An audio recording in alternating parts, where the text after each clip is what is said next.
All right, folks. Hey, welcome to the third episode of the College of DuPage Entrepreneurship Club. My name is Dr. Peter James, and I'm so excited to have you all here with me today.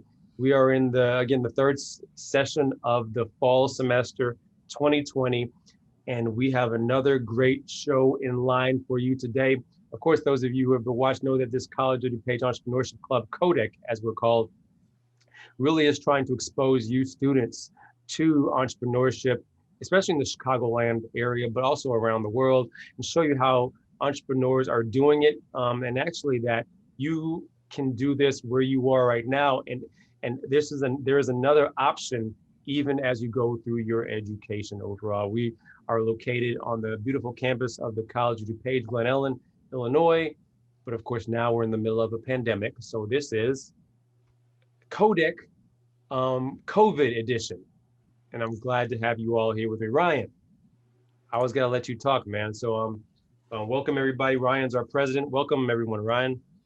All right. Hey everyone, how's it going? I'm glad to be back here for the third meeting of 4 this semester.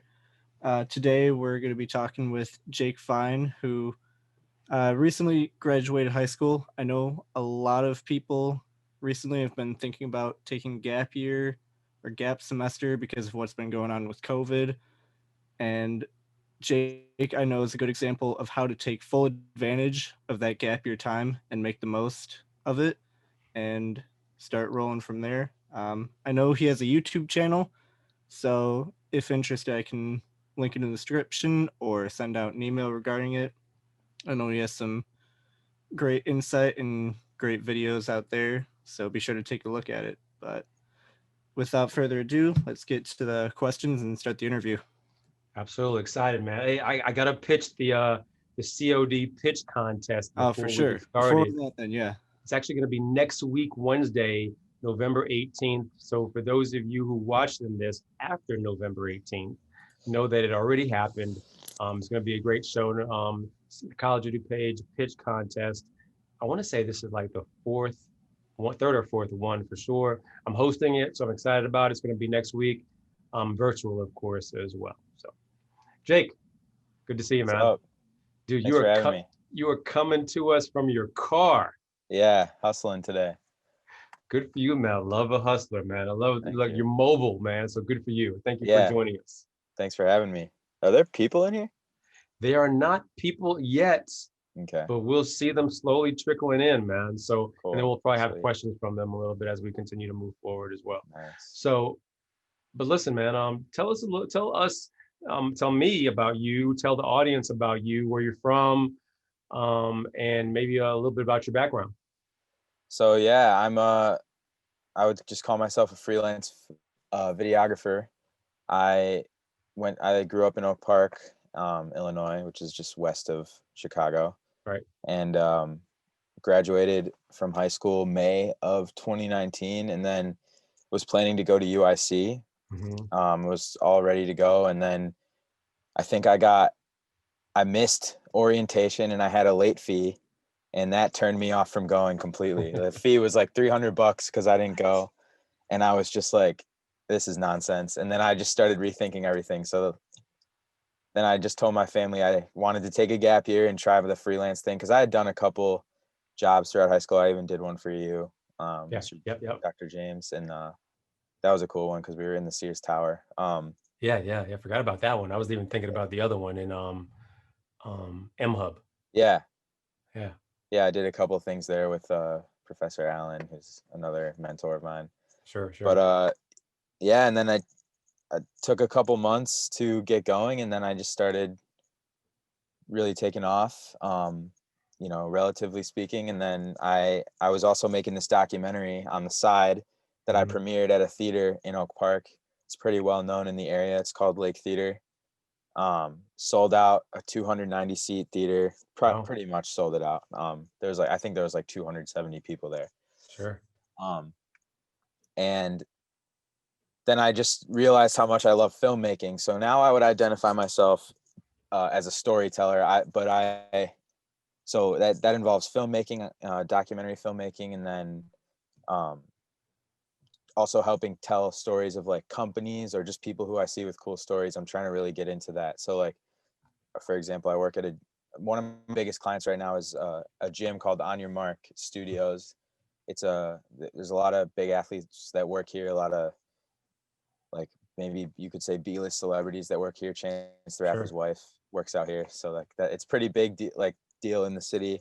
And I get to like make these little mini documentaries on Instagram. We made a online workout subscription platform where we built the website from scratch, so that was really cool. And then now I'm working on my next documentary with a professional fighter out of New York City who fought under a Bellator card in Madison Square Garden at the age of 39. So pretty incredible story. I'm excited to see where we can take that one.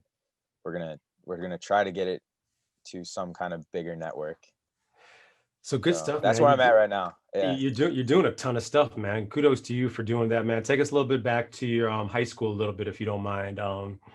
How was your high school experience, especially as you're thinking about doing this business and this video thing here? How was that experience? Yeah, so what I realized about myself in high school was like, I can get very driven and pick one thing and get good at something pretty fast. So like my first thing was baseball. I'd played baseball all my life, and I worked really hard at that. I was never able to make the team, so I kind of fell out of love with it and then transferred that energy into like fitness and YouTube videos, and then that evolved into more of the filmmaking stuff that I'm into now. So but I found my mentor, Mr. Hochhauser, who you work with closely, and I just started to really come into my own as like an entrepreneurial thinker. I stopped loving, like I never really loved school, but I started to realize how much I didn't like school and how much I just wanted to get out and try to succeed at what I was really interested in. So that's what I've kind of figured about myself. Cool. So that was your high school experience. So you're nearing graduation and you're thinking all about UIC. Is that how that went?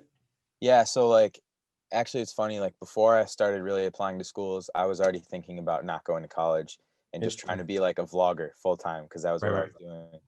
And then my dad and mom kind of talked me out of that. They tore that idea down pretty quickly.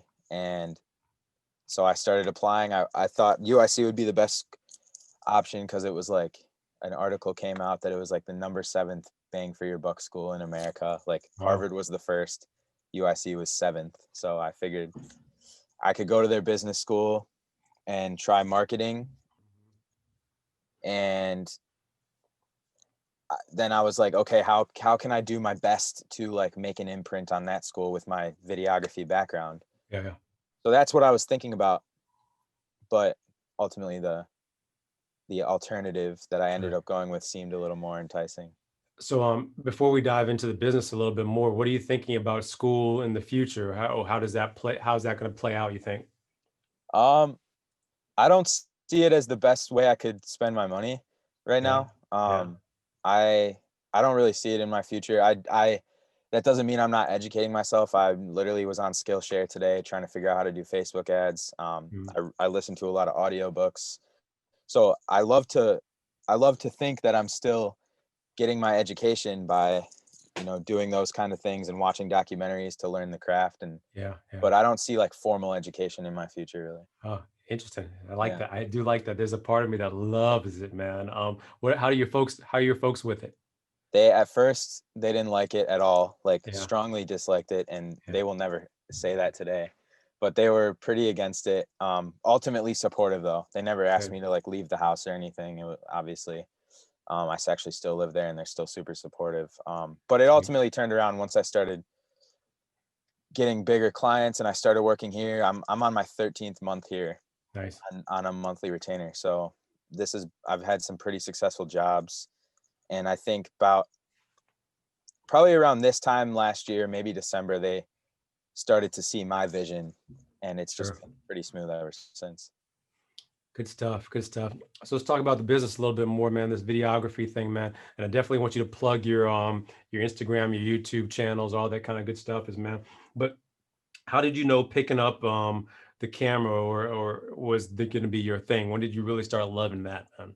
Yeah. So ironically, in high school, I took a class, creative Mm, creative filmmaking, maybe it sure. was called, with John Condy, who has a couple big documentaries under his belt on the production side. So he produced America to Me, which was directed by Steve James, who's pretty well. He directed Hoop Dreams, Mm-hmm. which was a documentary about my high school.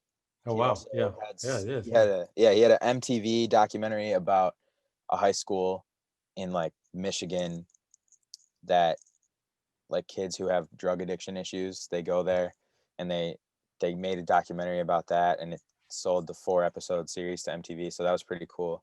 Mm-hmm. He was my teacher, um, and basically one of the projects, the final project in that class, was like literally make a video about whatever you want. And I had this pitching coach at the time who was very spiritual, and he was talking a lot about like flow state and like Sure. being emotionless on the mound, because that was my thing back then, was baseball. And I wanted to like make a documentary about that idea. Yep. And so I took like interviews from like Steph Curry and Kobe Bryant, um, off of YouTube, and then like meshed it with my own interview footage and put this thing together. And I was in there during lunch every day. Like, I would bring my friends up there to come see it. I'd got into such a mode making that thing. And then I said, okay, now I know how to edit videos and post it on YouTube. That wasn't too hard. Right. Let me go do that. And then I started recording all summer. I didn't have a computer to edit. So when I got back to school, I started editing. And then I eventually, probably like a year after that, I started like really posting on my YouTube channel. I was when you said that about editing, man, my daughter had to do a video just this past weekend for her class. I mean, she must have done it. I think she did it in less than an hour, man. And it was blending good from segment to segment. I was like, how the hell did you do that quick and that easy, man? So how easy is editing for you, man? How. Um, I guess iMovie helps a whole lot these days. That's what she said yeah, she used. And I was like, I've used iMovie before and it wasn't that smooth. What am I doing yeah. wrong? Well, I was gonna say, I think iMovie is almost like, it makes it easy to edit. It's just Hmm. that cohesive of a basic platform, and that's what I started on. Right Right. now, editing it can take me 3 minutes depending on the video, and the Yeah. export actually might take longer than the edit. Or if I'm doing something more in depth, like a mini documentary or a YouTube video, that might take me hours. So it Sure, just sure. depends. Also, my little brother does video editing, and I'll pay him to help me with some of my stuff Oh, too. nice. So Nice. I'm I'm starting to figure out what I really like about the process, and I want to outsource about the process. So Yeah, good for you. Good for you, man. thank you. So yeah, good stuff, man. So you're in the middle of it right now. Sounds like you got some clients here and there. You got some contracts here and there. What are you seeing the future looking like as you're growing? I like how you said you want to pull your little brother in, or maybe even contractors to help support you as well. What does the vision look like in the near future and in the far future? Yeah. So my next goal is so like I said, I work with this gym on a monthly basis. We have like a Sure. monthly deal we do. I want to multiply that with 6 or 7 more clients. Yeah. I think I could handle that pretty easily. And then I would only be like 6 or 7 days of shooting a month, Uh-huh. a couple of days of editing per client. So I'm trying to figure out how I can make some cool advertising to that, and figure out how to market it correctly, so I can target people in the Chicago area and work with some more small businesses and try to help tell their stories, Yeah. and also have the analytical kind of knowledge to help them push what they want to push, because we just did that here, and I really enjoyed that process, so I want to do that more. And then also I'm working on the documentary about the fighter, so I'm going to be building that for the next, probably, I hope to be done with it by summer, and then we start pitching it around. I want to I want to try to find on LinkedIn maybe some content acquisition managers at Netflix, because like Yep. that's my Yep. big hairy goal in terms of filmmaking, Nice. to get a Netflix licensing deal or something.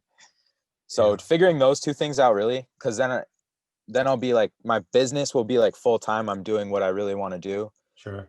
And then on the side, I can also try to build my filmmaking career. And then I'm also posting a crap ton of stuff on YouTube, trying to grow that audience too. So it's a process, man, isn't it? Meaning that, you know, we like to jump ahead to the Netflix thing right now, but it doesn't work like that. Talk about that a little bit, how you kind of endure in the longevity of all of this, man. Meaning that, a lot of people want to jump in and just win the big prize, get all the money, but it doesn't work like that, does it?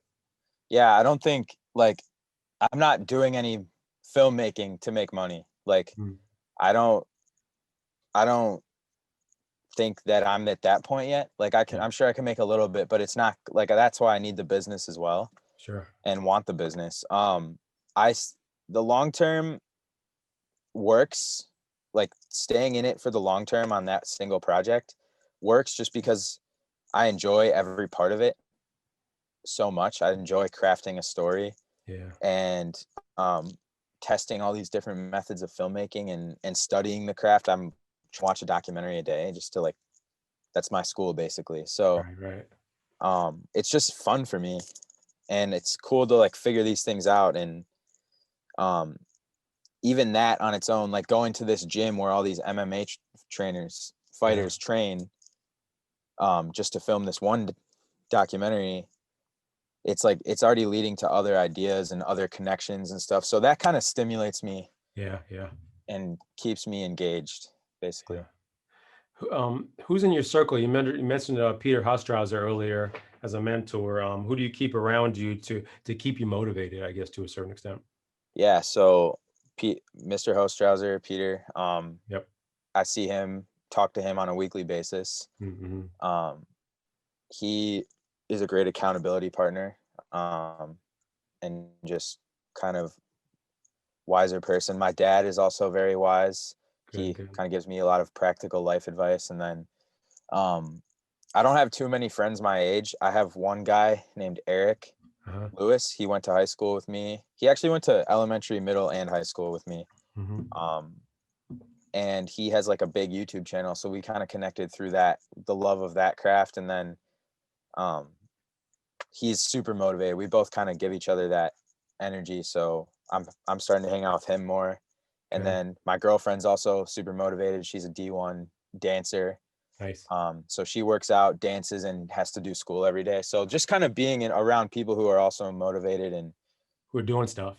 Yeah. Like, I think I only have one friend who's not like a highly motivated person, but I think that's good for balance, just so I'm not like going crazy. I hang out with that person and it forces me to just do nothing of productivity, but relax a little. Yeah, those types of friends are necessary, but not too many of them, right? No, yeah. Even I had to come to terms with it recently. Like, I'm the type of person who, like, if I see an area of opportunity for somebody else, it's hard for me to keep it inside, even though they might not want to hear it. Like, some people just want to live. But I might be like, no, you're super good at this. Why don't you go dive into it? And they're like, dude, I just want to go to school and chill. Yeah. And then it caught, like, I just had to come to terms with, like, that one friend in particular. Like, he's there for another reason, and it's okay. Yeah. Hey, when you get older too, man, they're going to be friends like that also, who just want to work and come home and veg out and watch TV all night, man. So I will tell you, at every phase of your life, there's that type of individual who, again, just feels a purpose for a reason. And you're right. You can't force your drive, your energy down their throat. Yeah. All you can do is be you, and maybe you'll rub off on them a little bit, right? Yeah. Hopefully it works both ways. Like, that friend in particular, like, his goal is to get me to relax. And my goal is to get him to do something. So it kind of just works. I think we do rub off on each other, though. Interesting. Those of you who are with us, if you have any questions for Jake, please don't hesitate to type them into the chat. Jake, man, so you're really energized. You're really doing this thing, man. What is some things that you do on a daily basis that kind of can help add to your motivation, keep you motivated, man? Overall, maybe a personal habit or something like that. Yeah, every morning, first thing I do is, like, plan the day and, like, journal down some thoughts. So I have two separate, I have a planner, and then it's like a planner / journal. It's called Panda Planner. They're pretty useful tools. You can get them on Amazon. And then I just have an empty, like, regular pen and paper notebook that I like therapeutically write down every day. That kind of keeps me centered. Yeah. And I also goal set. I'm starting to do the trimester, like every 3 months. Nice. Set goals so I just set my goals for the next till 2021. So I'm kind of locked in on that. And then, yeah, so those kind of things. Yeah. Good for you, man. Good stuff. Yeah, definitely keep that up, especially as you get older, man. I mean, you get more exposed.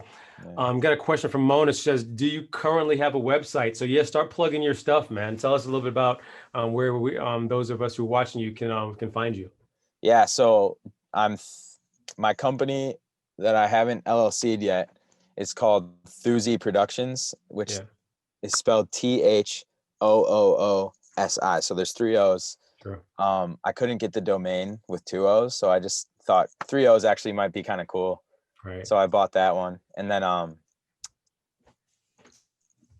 but I don't have the website yet. So I have my email. It's jake@thuzy.com. I'm getting the website built literally now. I just started that a couple weeks ago.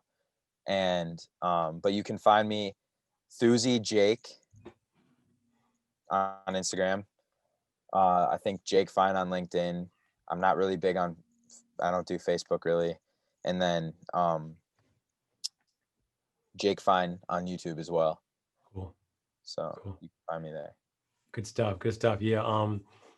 Hold off on the LLC until you're starting to make good money or great money, or however you're in it. Because I mean, there's taxes and stuff that comes along. Not that you're not paying the taxes now, but I'm just saying it's more detailed once that LLC comes out. Because Uncle Sam's going to be like, where is everything? Yeah. So.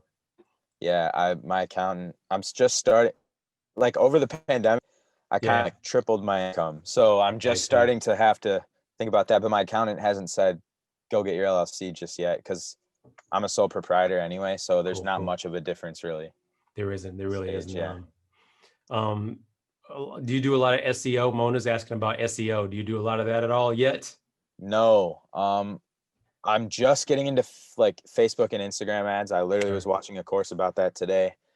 SEO, like, those are 2 things that I know I have to learn. I just haven't learned yet. I'm more pressed to figure out the ad stuff for the SEO stuff just yet. Cause I think if I can build good ads, and I can direct people to my website that way. So yeah.